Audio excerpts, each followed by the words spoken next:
آخری مہمان میرے استاذ مکرم، جن سے پڑھتے ہوئے ہم نے دو باتیں حدیث پڑھاتے ہوئے فرمایا کرتے تھے کہ مشکات المصابیح میں کتاب الفتن اور کتاب الرقاق یہ پڑھنے کے لائق ہیں، ان کو توجہ سے پڑھا کرو۔ تو انہی کے اس نصیحت کی برکت سے اللہ نے ذہن کو اس طرف جو ہے وہ منتقل کیا۔ آج ہمارے بڑے استاد جی حضرت شیخ الحدیث مولانا نذیر احمد صاحب رحمہ اللہ کی یاد آ رہی ہے۔ اللہ تعالیٰ ان کو جوار رحمت میں جگہ عطا فرمائے۔ تو آپ کے سامنے کلمات تقریم پیش کرتے ہیں میرے استاد محترم حضرت مفتی محمد طیب صاحب دامت برکات۔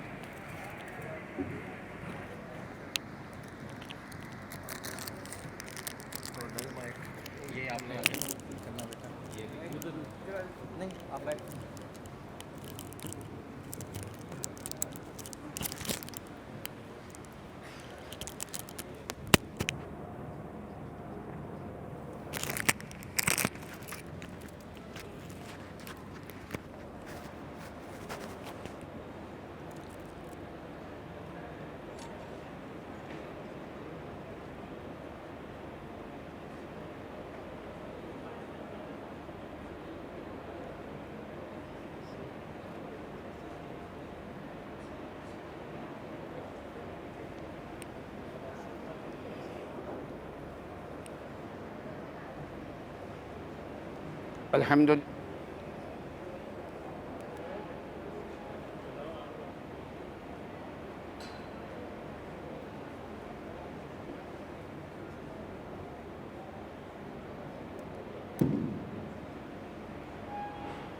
الحمد لله وحده والصلاة والسلام على من لا نبي بعده اللهم صل على سيدنا ومولانا محمد وعلى آل سيدنا ومولانا محمد وبارك وسلم صلاة وسلاما كثيرا كثيرا.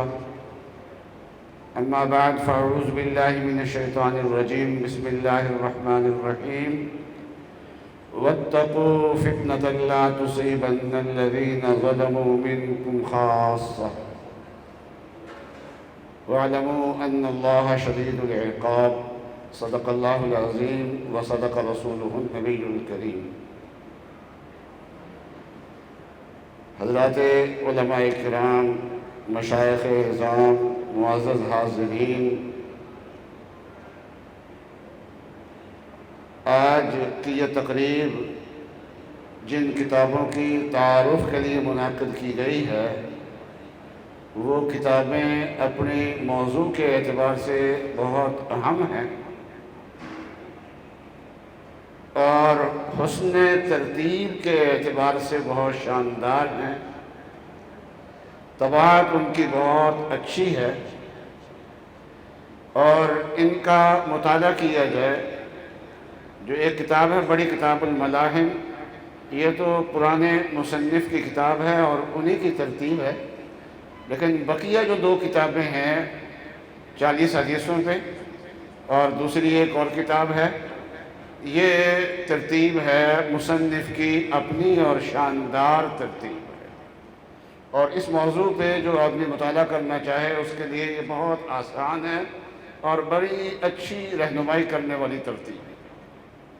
تو کتابیں بھی بڑی شاندار ہیں اور یہ جو تقریب ہے یہ بھی بڑی خوبصورت ہے، اور یہ جو یہاں گلدستہ سجایا ہے یہ گلدستہ بھی بہت خوبصورت ہے اور بہت خوشبودار ہے۔ یہ ساری آپ کو حسن نظر آ رہے ہیں، تو میں اس پہ حیران نہیں ہوں، اس لیے کہ میں جانتا ہوں کہ حضرت مولانا عبد الرحمن صاحب کو اللہ تبارک و تعالیٰ نے تعلیم اور تربیت کا خاص ذوق عطا فرمایا۔ ہمارے والد صاحب رحمۃ اللہ علیہ ایسے علماء کرام کی بڑی قدر کیا کرتے تھے، اور جن کے اندر تعلیم و تربیت کا خاص ذوق ہو، ان میں سے جن کی قدر کیا کرتے تھے بہت زیادہ، ان میں سے مولانا عبد الرحمن صاحب بھی۔ تو جو ہم ان کے اندر حسن تعلیم اور حسن تربیت ہمیں نظر آیا کرتا تھا، اس کی عملی شکل آپ کو ان کتابوں کی صورت میں نظر آ رہی ہے اور آج کی تقریب کی صورت میں نظر آ رہی ہے۔ اور میں دعا کرتا ہوں کہ اللہ تبارک و تعالی ان کی صحت میں، عمر میں برکت عطا فرمائے، اور ان کی جو اولاد ہے اور جتنے بھی آگے خاندان ہے ان سب کو ان کے لیے آنکھوں کی ٹھنڈک بنائے۔ باقی اس وقت اس موضوع پہ کہنے کی ضرورت نہیں۔ حضرت مفتی ابو لبابہ صاحب دامت برکاتہم نے جو باتیں کی ہیں وہ بہت مختصر تھی لیکن جامع تھی اور ضروری تھی۔ جہاں تک قیامت کے قریب کے واقعات ہیں، یہ واقعات کب ہوں گے اس میں تاریخوں کی تعین نہیں ہے، اس میں اندازے لوگ لگاتے ہیں اور اپنے زمانے کے ساتھ تطبیق دینے کی کوشش کرتے ہیں۔ وہ تطبیق یقینی نہیں ہوتی، وہ ظنی ہوتی ہے۔ اور حضرت مفتی صاحب نے دو باتیں فرمائی اس سلسلے میں۔ ایک تو یہ ہے کہ اس تطبیق کے بیان کرنے میں غلو نہ ہو۔ جو لوگ تطبیق دیتے ہیں اپنے زمانے کے ساتھ اور غلو کے ساتھ کہتے ہیں کہ بس یہ جو میں کہہ رہا ہوں بس یہی ٹھیک ہے، تو یہ غلو ٹھیک نہیں۔ اور دوسرا، اپنی بیان کرتا ترتیب پہ جو تطبیق ہے اس پہ اصرار کرنا یہ ٹھیک نہیں، اور اس کے بغیر یہ چیزیں جو ہیں وہ بیان کی جائیں جیسے رسول اللہ صلی اللہ علیہ وسلم نے بیان فرمائی ہیں۔ اور محدثین ان حدیثوں کو پڑھاتے ہیں، ہم بھی پڑھاتے ہیں، لیکن یہ ہے کہ اپنے زمانے کے ساتھ کھینچ تان کے ان کو منطبق نہیں کرتے۔ تو یہ جو حضرت نے بات بیچ میں فرمائی تھی حضرت مفتی ابو لبابہ صاحب نے، وہ بہت اہم بات ہے، وہ پلے باندھنے کی بات ہے۔